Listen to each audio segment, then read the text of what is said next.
You may never think of yourself as a public speaker or may never have a desire to be a public speaker, at least in terms of big events or conferences.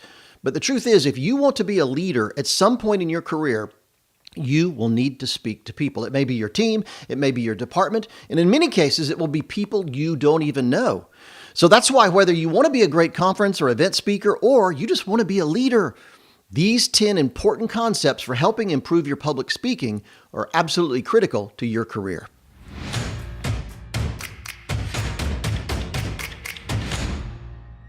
Hi, I'm Phil Cook, and welcome to this episode. You know, I have an iTunes podcast that you may be listening to now, or a YouTube channel that you may be watching now, and I'd love to have you come and subscribe, get those episodes sent to you directly, and come to my blog too at philcook.com. I'm Cook with an E, Philcooke, and we talk about these issues of your career and how to get it to the next level, particularly in this distracted digital age. And so these are the kind of techniques you need to navigate this incredibly distracted culture that we live in today. So thanks for joining us. And, you know, I want to talk today about techniques for public speaking. As I said in the teaser, you may not think of yourselves in terms of a great event or a conference speaker, but some of you listening today may.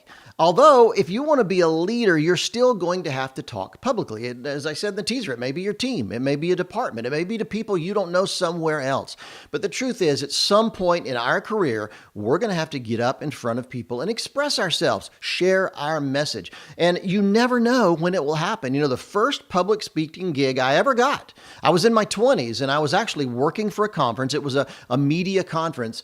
And I was helping behind the scenes, and we had a panel that was going to discuss broadcast television.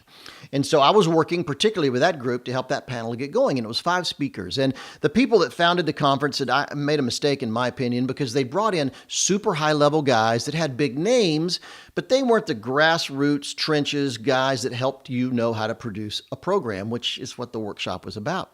Well, we got close to the starting time for the workshop, and out of the 5 people that were there, one of them, at the last minute, could not make it. And the director of the conference just kind of looked at me and said, "Cook, you're in, take it." And I had to go in on that conference, no preparation at all. I went and was one of the speakers. Now, here's the thing.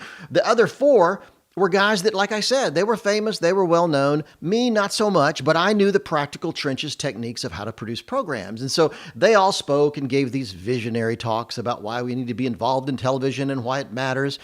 When it came to me, I said, look, if you're serious about producing television, here's 5 things you need to consider. Boom, boom, boom, boom, boom. Well, what was funny was after the workshop was over, the crowd all gravitated to me. These guys were famous. They were important people, but they stood there all by themselves talking to each other while everybody came to me. And a light went on. A light went on. And it told me a couple things. Number 1, you never know when your first speaking gig will come. Number 2, always be ready, always be able to talk about something. And number 3, deliver the message that audience is expecting. Know what they're looking for. So in light of that, I've probably gone on and spoken at hundreds and hundreds and hundreds of events and big events, workshops, small groups, talked to my team millions of times.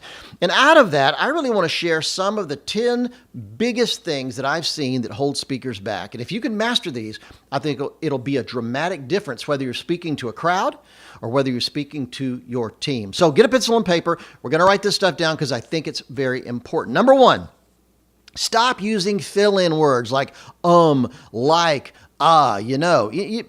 Trust me, you know exactly what I'm talking about here. You hear it all the time, and you do it, and you know you do it, but you're not taking the time or making the effort to stop it.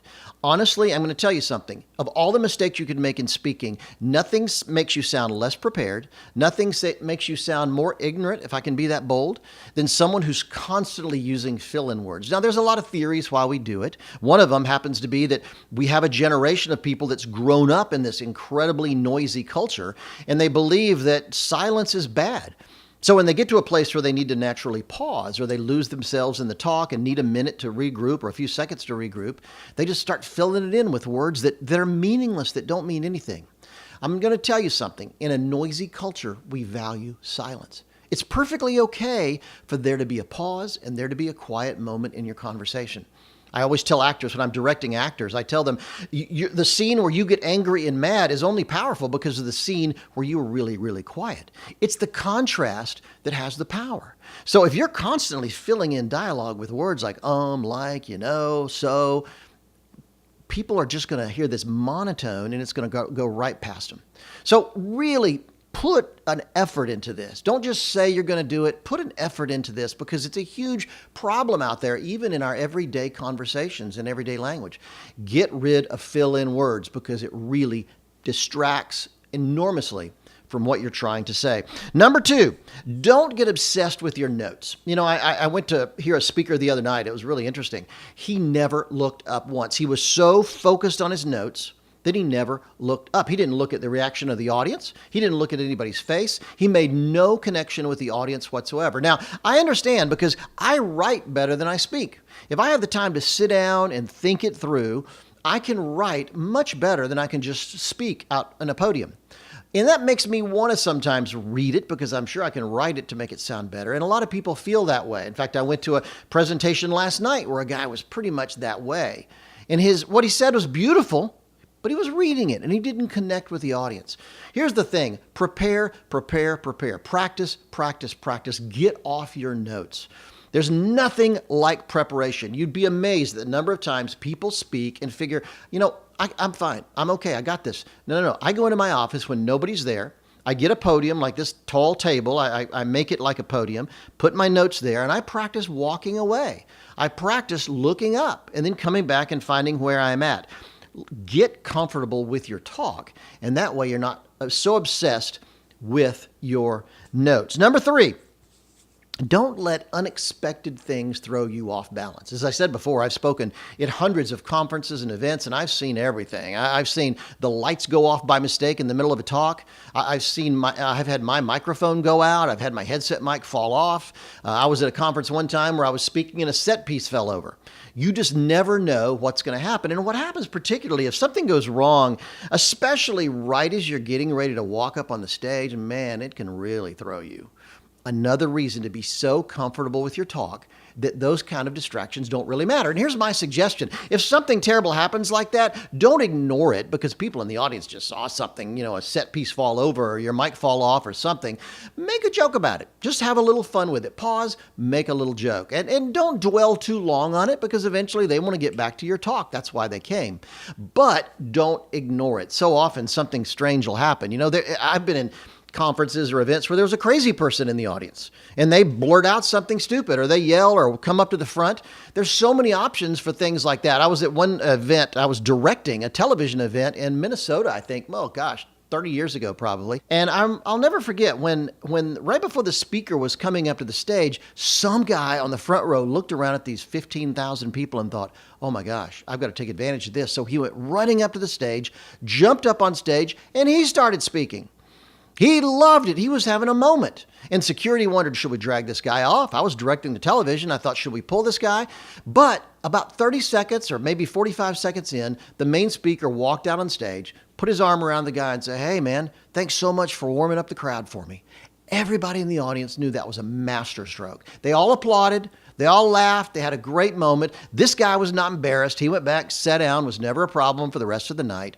That speaker knew how to handle the unexpected. You get that way, and it can make a dramatic difference. But in that case, it endeared the speaker even more to that audience because he was gracious to that guy. So always think about how you can deal well with the unexpected. Never let it throw you off balance. Number 4, be careful about using PowerPoint.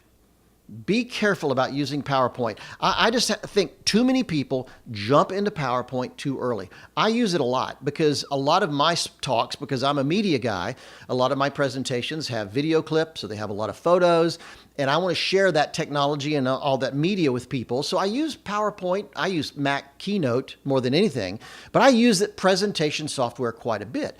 The problem is I see younger people who have not yet mastered the art of speaking try to use PowerPoint too soon, and it's a huge, huge problem. There's a great book out there called Give Your Speech, Change the World, How to Move Your Audience to Action.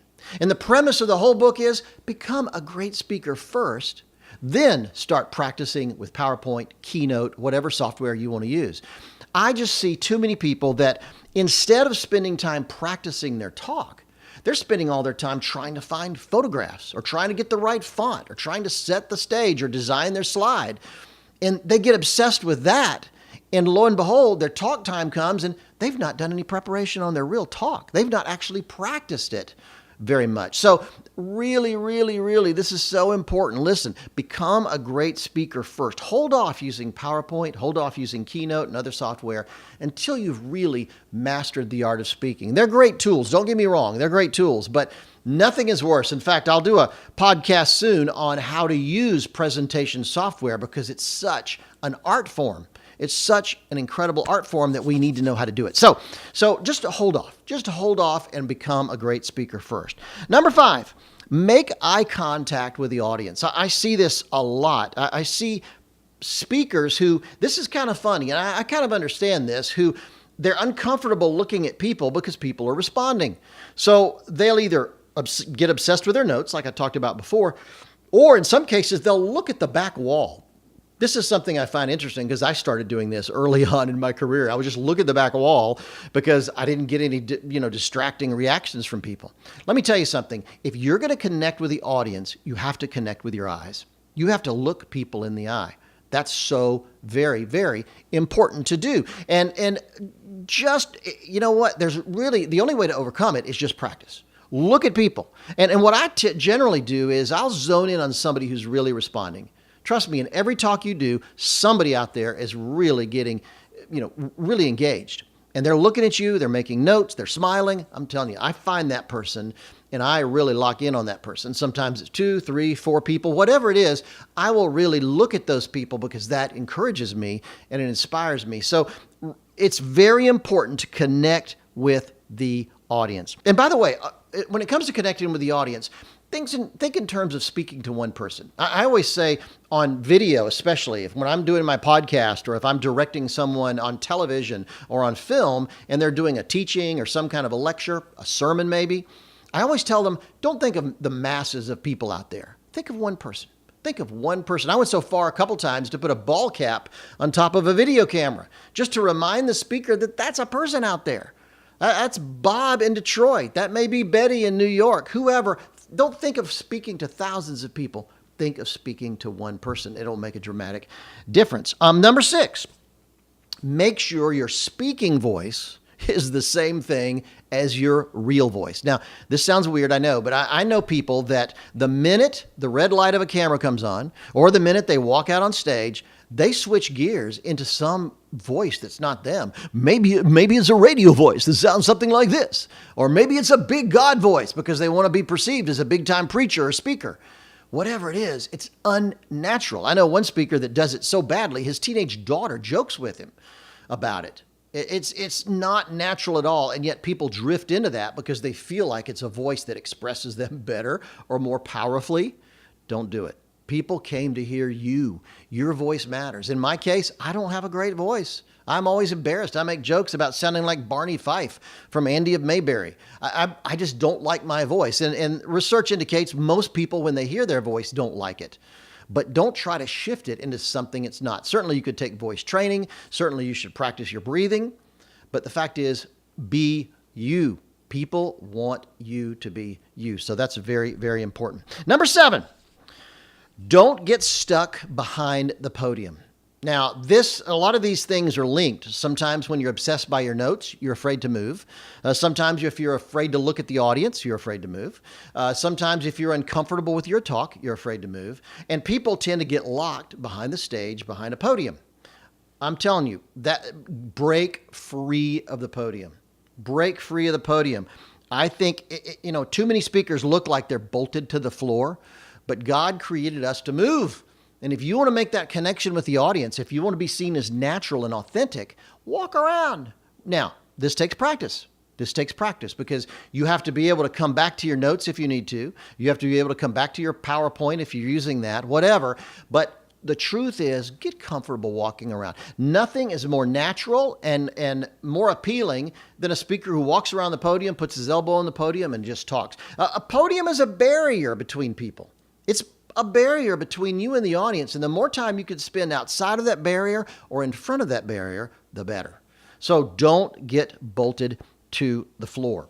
Number 8, make sure you connect with the audience. Now, I talked earlier about eye contact, looking at the audience. But I'm going to tell you, connecting with the audience is something different. Let me give you an example. I was at a talk the other day. I listened to a guy teach, and literally a third of the audience left before he finished speaking.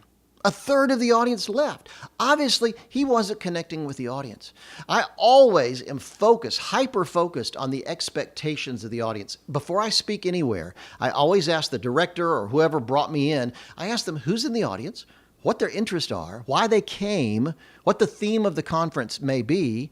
All those things are really critically important. And yet so many people go up as if whatever they're going to speak on doesn't matter. They're so great, they're so authoritative, they're so smart that the audience is just going to naturally love it. Trust me, it doesn't happen. They came for a reason. And the minute you deviate from that reason, they will lose interest. Obviously, some people will get up and walk out. Nope, somebody's got to go to the bathroom. Somebody's, had to leave previously anyway. That's okay. But when you start seeing people shifting in their seats a lot, a significant number leaving, a significant number zoned out, you're not connecting. And that's something that is hard to fix on the fly. When you're speaking, that's hard to fix. That's why I say earlier on, before the talk ever begins, weeks, maybe even months before, find out who's coming. Find out what they're expecting so you can deliver the kind of information they're looking for and they need. That's so very, very important. I remember there's a great quote by an opera singer, make sure you finish singing before the audience is finished listening. Whoa, that's so incredible for a speaker.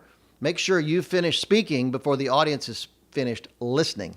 Very, very important. Last 2 things. Number 9, don't lose your place in your presentation or in your notes. This happens a lot. Now, what I'm trying to encourage you to do is a lot of things today. And I want you to take these notes, and you have to practice these things one by one because, as I said, they're connected. For instance, if you're going to walk around from the podium, you come back to your notes. How do you find your notes? How do you find your place? I saw a speaker just recently, 3 times in his presentation, he got lost. Well, excuse me, hang on just 1 second. I need to find my place in my notes. Whoa.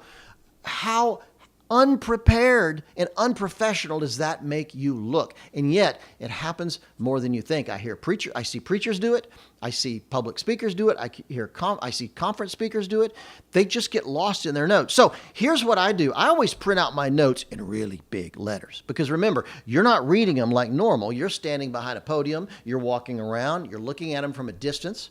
If you're using presentation software, I always use my laptop on stage with me or have a feedback monitor where I can have my notes really big on there. Some people use circles, pictures, squares, diagrams, arrows, whatever it takes. I like my highlighter pen. I'm big on highlighter pens. I want to highlight stuff. And in fact, if you saw my notes, each point would be highlighted and then other things are underlined. I've got arrows, I've got stars. You want to be able to look back and see exactly where you are. Nothing. So many of these things make you look unprofessional and unqualified to be there. So think about that. Don't lose your place in your notes. Number 10, the last thing is, if the audience looks bored or people start leaving, you're in real trouble. You're in real trouble. As I said, we can't do much about this. And the reason I'm bringing this up again is because one thing I've learned, I think this is really important. As I said, I speak a lot. And in spite of hundreds of talks at different kinds of places, invariably, I will see people in the audience who look incredibly interested. I mean, they're engaged, they're writing notes, they look focused, they're smiling. But when I finish, they get up and walk out of the room. And then there were other people that look bored to death. I mean, bored to death. They're almost nodding off. But when I finish speaking, they'll come up many times and say, with tears in their eyes sometimes, and say, you have no idea how much that meant to me. That had a huge impact on my life. Thank you so much for coming. So to a great degree, even after you speak a lot and have a lot of years under your belt, you're still never going to fully understand the audience. But I'll tell you, in spite of that, I am really focused on the audience. It's not about me. It's about them. I want to make sure that my jokes get a laugh. I want to make sure the funny slides in my presentation get a laugh. I want to make sure they're serious when I'm serious. I want to make sure those emotional moments translate and they get emotional as well. All these things are incredibly, incredibly important. Would you mind if we went over them again? I think this is really worth doing because I think it's very, very important. Number 1, Fill in words, lose them. Get rid of the oohs, the ahs, the so's, you knows, all those kind of things are lose them. Just get rid of them. Number 2, don't get obsessed with your notes. Don't get obsessed with your notes. Practice speaking without your notes. Number 3, use notes, by the way. Just don't get obsessed with them. Number 3, don't let unexpected things throw you off balance. There's always going to be something unexpected. Something won't work. Something will happen. Don't let it throw you off balance. Number 4, be careful about using PowerPoint or Keynote. Presentation software can get you in a lot of trouble if you're not a great speaker first. Practice, practice, practice. Number 5, make eye contact with the audience. Don't just look at them, make eye contact. Get a reaction from people. Let them know you are talking individually to them, and it'll make a difference. Number 6, make sure your speaking voice is the same as your regular voice. If you're listening to me speak right now, if after this podcast we had a conversation, I'd be speaking the same way as I'm speaking right now in this podcast. Certainly you want to be heard, you want to project, but make sure it's you behind that voice. Number 7, don't bolt yourself to the floor. Don't get stuck behind the podium. Move, get out there, engage with people. It's so important. Number 8, make sure you connect with the audience. Now, there was eye contact, like I talked about a minute ago, but connecting with the audience means you're delivering what they want to hear. Do the research. Find out who they are. Find out why they came. Find out what their expectations are. Number 9, don't lose your place. And all this walking around and all this connecting that you want to do, that's good. Be careful about losing your place. Create notes.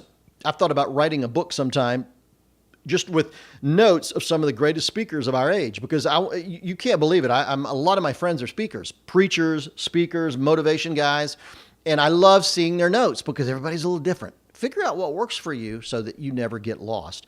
And finally, number 10, if your audience looks bored, people start leaving early, you know you're in trouble. Now, it's way too late at that point to right the ship. That's why preparation, preparation, preparation. To become a great speaker means you are a great communicator. And if you're not communicating a message people can use and people can hear, then you failed. You've simply failed. It's not just about inspiration. It's about being able to call these people to action and make them leave that arena, leave that room, leave that workshop, motivated to go out and change the world. If you can do that, trust me, your speaking skills will go through the roof. So thank you so much for listening to this episode. And again, go to iTunes, go to YouTube, give us a rating, give us a review. Let people know. Share this with people that you think need help speaking. It could be your boss. It could be a pastor. It could be any number of people. It could be a colleague. Help them go to the next level with their speaking, because these techniques can really make the difference between where you are and where you want to be in your career. Again, follow us, philcook.com, on my blog and on iTunes and YouTube. We'd love to see you there. Thanks so much for tuning in.